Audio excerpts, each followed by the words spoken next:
한강 작가의 그 노벨 문학상 수상을 축하하면서 첫 번째 제가 네 권의 책을 읽었다고 그랬잖아요. 네 권의 책 중에서 세 권이 소설이었고, 그, 한강 작가를 처음 만난 거는 채식주의자였습니다. 2002년 가을부터 2005년 여름까지 세 편의 중편을 완성해서 각각 2004년 창비 여름호하고 2004년 문학과 사회 가을호, 그 다음에 2005년 문학판 겨울호에 게재한 것을 2007년 10월에 한 권으로 엮어 출간했고 2016년 맨 부커상을 수상했습니다. 저는 이 책을 보면서 약간 책의 그 끔찍한 내용, 조금 그 부담스럽고 그런 내용이 있었기 때문에 영화 올드보이나 그 다음에 귄터 그라스의 양철북을 읽을 때하고 약간 비슷한 느낌을 느꼈습니다. 그렇지만 그 책들 그 영화하고 책은 더 오래전에 봤고 그 다음에 이 채식주의자는 그 영화나 양철북보다는 조금 나중에 읽었기 때문에 오히려 채식주의자가 더 강렬한 느낌을 받았죠. 겹겹이 무의식에 쌓인 아물지 않은 상처가 그것을 외면하지 않고 살려내어 바라볼 때 진정으로 솔직한 인간의 본 모습을 드러냅니다. 새살이 돋아나야 할 그런 상처가 자신이나 누군가에 의해 감회장되어 버리면 언젠가는 걷잡을 수 없는 아픔을 동반하여 터져버리죠. 그것은 잠재되어 있는 것은 결코 없어지지 않습니다. 상처가 날 때마다 서둘러 덮어버리기만 하면서 가식적으로 살아가는 인생은 슬픈 인생입니다.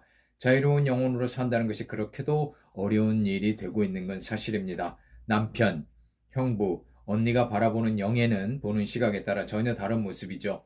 섬뜩하면서도 욕망을 불러일으키고 용서할 수 없는 애증도 낳습니다. 그렇게 한 사람은 죽어갑니다. 아무도 그의 진실을 알려고 하지 않고 어렴풋이 진작만 할 뿐이고 외면하면 그만입니다. 이 세상에 나를 제대로 이해할 수 있는 사람, 그 단 한 명이 있다면 그건 정말 큰 복일 겁니다. 부모, 형제나 배우자마저도 이해하지 못하는 인생은 가련하고 비참해질 수밖에 없습니다.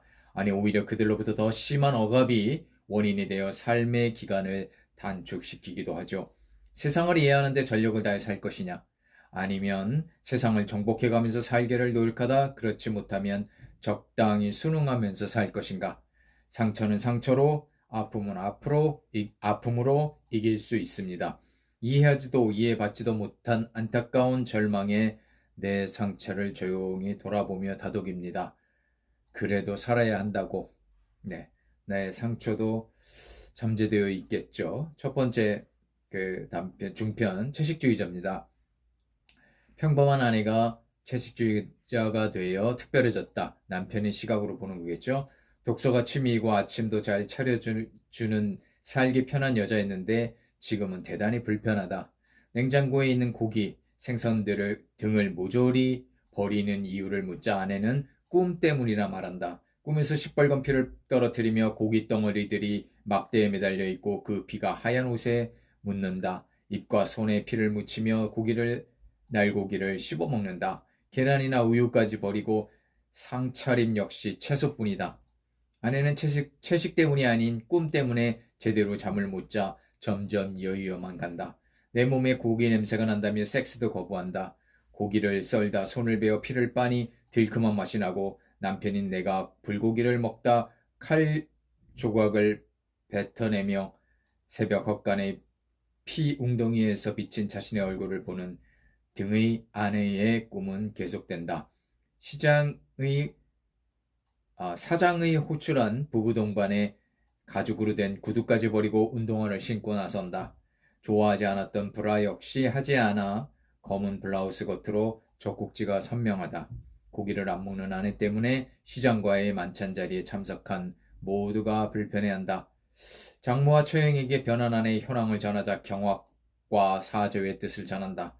다시 꿈을 꾼다. 누군가 사람을 죽여 숨겨줬는데 깨는 순간 다 잊었다. 흙삽으로 머리를 쳤고 누가 누굴 죽였는지 모르겠고 이번 꿈이 처음은 아니다. 수없이 누군가가 누군가를 죽인다. 장기간의 금욕이 어려워 파출부 같은 아내에게 삽입을 시도하지만 저항만 한다. 아내의 기괴한 꿈은 계속 이어지고 꿈에서 아내는 계속 누군가를 죽이고 입맛을 다신다. 젖가슴이 좋다. 이것으로 누굴 죽일 수는 없으니 그런데 젖가슴이 날카로워진다. 처형네가 넓은 집으로 옮겨 장인 장모도 올라와 함께 집들이란다. 채식만 하는 아내에게 한마디씩 나무라고 참다 못한 장인이 아내의 뺨을 갈기고 탕수육을 아내의 입에 구겨 넣는다. 아내가 과도를 들고 손목을 긋는다. 내 다리를 물은 개를 아버지가 오토바이에 줄로 묶어 동네를 돌았다. 마침내 개가 피 섞인 눈을 하며 죽으니 동네 잔치가 벌어지고 나도 개고기를 먹었다. 나를 쳐다보던 개의 눈을 기억하지만 아무렇지도 않았다. 동서가 아내를 둘러엎고 병원에 달려가 다행히 목숨은 건졌다. 잠에서 깬 아내에게 장모가 한약이라고 속인 흑염소를 한 모금 마시고는 잠에서 깬 아내가 장모가 한약이라고 속인 흑염소를 한 모금 마시고는 개워낸다. 명치 끝에 뭔가가 걸려있다. 그동안 먹은 고기 때문이다. 목숨들이다. 아무도 날 살릴 수 없다. 병실에서 잠이 들어 꿈에 내가 누군가를 칼로 내장을 꺼내며 죽이고 있다. 깬 순간 누구인지 모르겠다. 아침에 아내가 사라졌다. 병원 뜰 분수대 옆 벤치에 아내는 상의를 벗고 유두를 드러낸 채 앉아 손목 부위를 핥고 있다.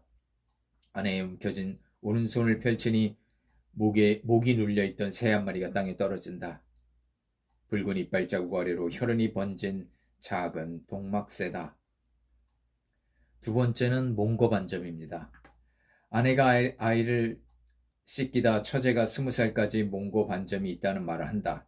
그의 스케치들이 알몸의 여자는 얼굴 없는 처제다. 아내와 결혼할 때 처음 가족 소개를 받았을 때 아내에게 부족한 것을 아내보다 못생긴 처제에게 발견했다.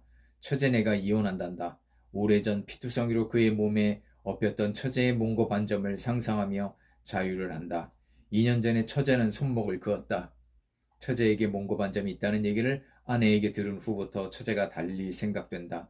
처제의 자취방에 찾아가 처제에게 알몸의 모델이 되어줄 것을 부탁하자 처제는 승낙한다. 처제의 알몸에 꽃을 그리고 캠코더로 다양한 몸의 움직임을 담는다. 왼쪽 엉덩이에 정말로 몽고 반점이 있다. 내내 침착했던 처제는 꽃그림이 안 씻겼으면 좋겠다고 말한다. 처제는 얼굴 때문에 채식한다는 말도 한다. 4분 55초의 작품 몽고 반점 밤의 꽃과 낮의 꽃은 기대 이상이다. 몽고 반점 2를 생각한다. 꽃을 지우지 않았더니 꿈을 안 꾸어서 좋다는 처제에게 다시 부탁한다. 같은 작업실을 쓰는 후배 제이에게 처제의 상대역을 부탁하니 좋다고 한다. 능숙한 처제와 당황하는 제이의 겁으로 성교까지는 가지 못한다. 제이의 꽃그림 때문에 아래가 젖었다는 처제는 그의 도발에 저항한다. 처제에게 기다리라 말하고는 4년간 연애하다 헤어져 지금은 남의 부인이 된 피를 만나 꽃그림을 부탁한다. 피는 공을 들여 그의 몸에 붓을 눌린다. 다시 처제에게 가서는 꽃그림을 보여주며 몇 번의 섹스를 하면서 캠코더를 돌린다. 이제는 얼굴 꿈이 무섭지 않다고 말하는 처제와 그는 깊은 잠에 빠진다. 한참을 자다 깬 그는 아내가 와서 비디오 영상을 본 후 앉아있는 것을 발견한다. 절망한 아내는 정신병자 둘을 위해 신고했다고 말한다. 잠이 깬 처제가 둘을 멍하게 쳐다본다. 눈물을 삼키며 욕을 중얼거리는 아내. 나체의 처제가 베란다 난간에 기대어 가랑이를 벌리며 서 있다. 그는 3층 아래로 날고 싶다는 생각을 하면서 꽃같은 처제의 육체를 응시한다. 아내가 부른 앰뷸런스가 구경꾼들이 모인 골목으로 진입하고 있다.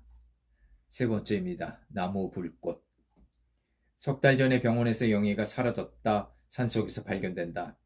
언니 이내는 꿈에서 영애를 만난다. 이내는 한 달에 한 번 가다 실종 사건 이후로 수요일마다 병원에 간다.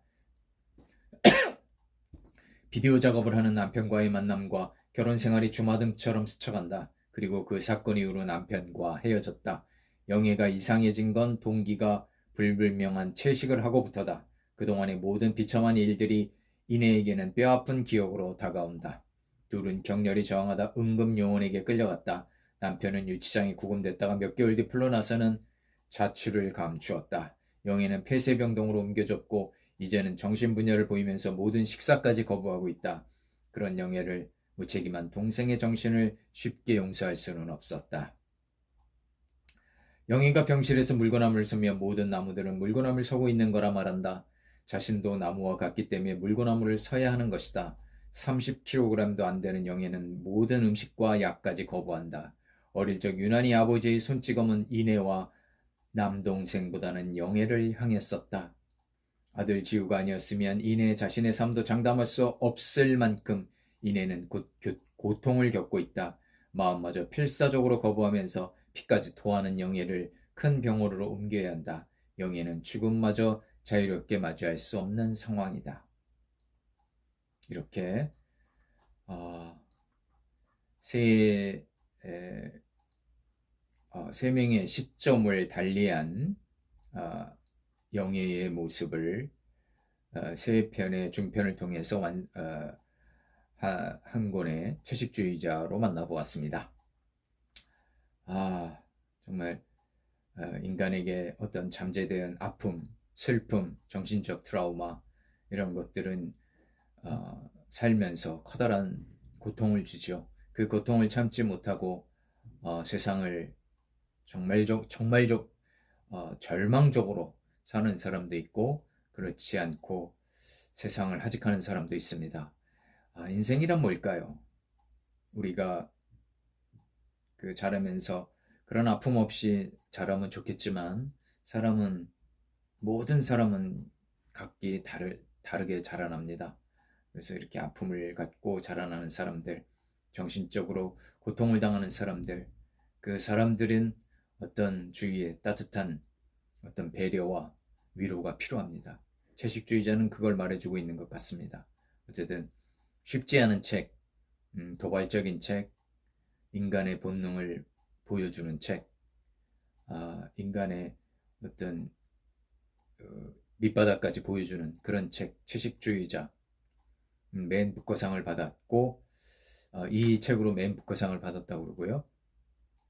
노벨 문학상은 채식주의자, 소년이 온다, 작별하지 않는다, 뭐 그런 책들로 인해서 받았겠죠. 다음은 소년이 온다로 가겠습니다.